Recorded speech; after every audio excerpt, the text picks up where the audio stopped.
quote, volunteering for harvesting grain in Kazakhstan. By the end of my training in school, I was recruited by the KGB. This picture was taken on that day, and you can see again how happy it feels to be recruited by the KGB. Pay special attention to number of bottles on the table. One of my functions was to keep foreign guests permanently intoxicated the moment they land at Moscow airport. In 1967, the KGB attached me to this magazine, Look magazine. A group of 12 people arrived to USSR from the United States to cover the 50th anniversary of October Socialist Revolution in my country. From the first page to the last page, it was a package of lies.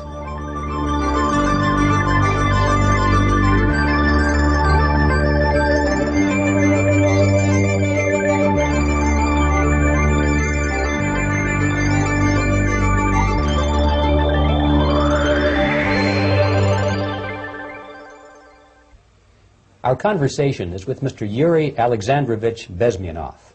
Mr. Bezmenov was born in 1939 in a suburb of Moscow. He was the son of a high-ranking Soviet Army officer. He was educated in the elite schools inside the Soviet Union and became an expert in Indian culture and Indian languages. He had an outstanding career with Novosti, which was the, and still is, I should say, the press arm or the press agency of the Soviet Union. It turns out that this is also a front for the KGB. One of his interesting assignments was to brainwash foreign diplomats when they visited Moscow. And he'll tell us a little bit about how they did this and how they planted information which eventually wound up in the press of the free world. He escaped to the West in 1970 after becoming totally disgusted with the Soviet system, and he did this at great risk to his life. He certainly is one of the world's outstanding experts on the subject of Soviet propaganda and disinformation and active measures. Mr. Bezmenov, I'd like to begin by having you tell us a little bit about some of your childhood memories. Well, the most vivid memory of my childhood was Second World War, or to be more precise, the end of the Second World War, when all of a sudden United States, from a friendly nation, which helped us to defeat Nazism, turned overnight into a deadly enemy.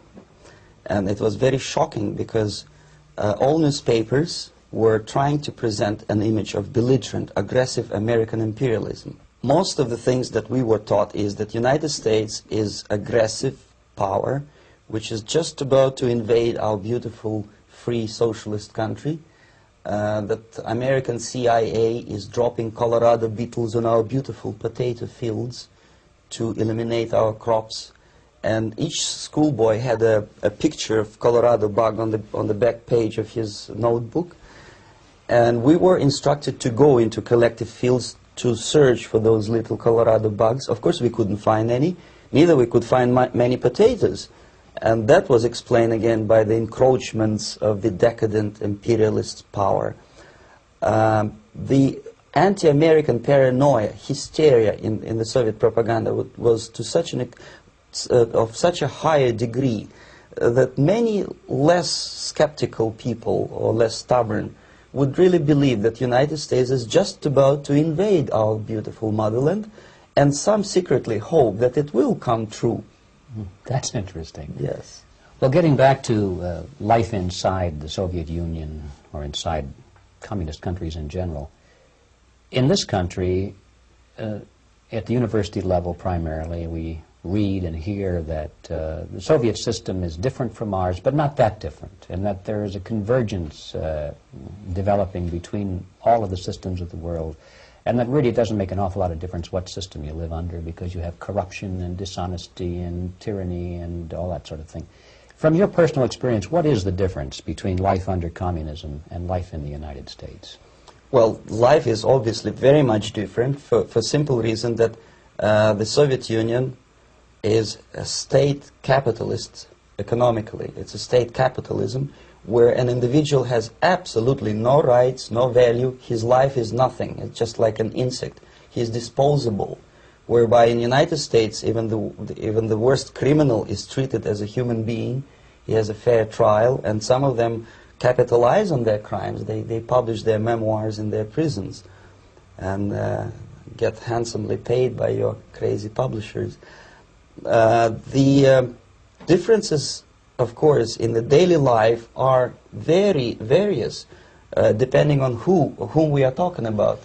In my own private life, I never suffered from communism simply because I was brought up in a family of high-ranking military officer. Most of the doors were open for me. Most of my expenses were paid by the government, and I never had any troubles with the authorities or with the police. So, in other words, I would say I enjoyed, or I had good reasons to enjoy, all the advantages of so-called socialist system. Mm-hmm. My main motivations to defect had nothing to do with affluence. It was mainly moral indignation, moral protest, rebellion against the inhuman methods of the Soviet system. Well, specifically, what did you object to? I objected, first of all, against oppression of my own dissidents and intellectuals. And that was the most disgusting thing that I witnessed as a young man, young student, who was brought up a very troublesome period in our history, from Stalin to Khrushchev, from total tyranny and oppression to some kind of liberalization. Second, when I started working for the Soviet embassy in India, to my horror, I discovered that we are millions times more oppressive than any colonial or imperialist power in the history of mankind. That my country brings to India not freedom, progress, and friendship between the nations, but racism, exploitation, and slavery, and of course economical inefficiency to this country. Since I fell in love with India, I developed something which by KGB standards is extremely dangerous thing. It's called split loyalty, when an agent likes a country of assignment more than his own country.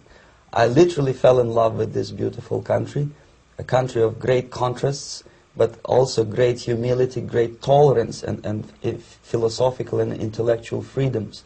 My ancestors used to live in caves and eat raw meat when India was a highly civilized nation 6,000 years ago. So obviously the choice was not to the advantage of my own nation. I decided to defect and to entirely dissociate myself from that brutal regime. Mr. Bezmenov, we've read a lot about the concentration camps and the slave labor camps under the Stalin regime. Now the general impression in America is that those things are part of the past. Are they still going on today, or what is the status? Yes. There is no qualitative change in the Soviet concentration camp system. There are changes in numbers of prisoners. Again, this is unreliable Soviet statistics. We don't know how many political prisoners are there in the Soviet concentration camps. But we sure know from various sources that at each particular time there are close to 25 to 30 million of Soviet citizens who are virtually kept as slaves in forced labor camp system. The size of the population of a country like Canada is serving terms as prisoners.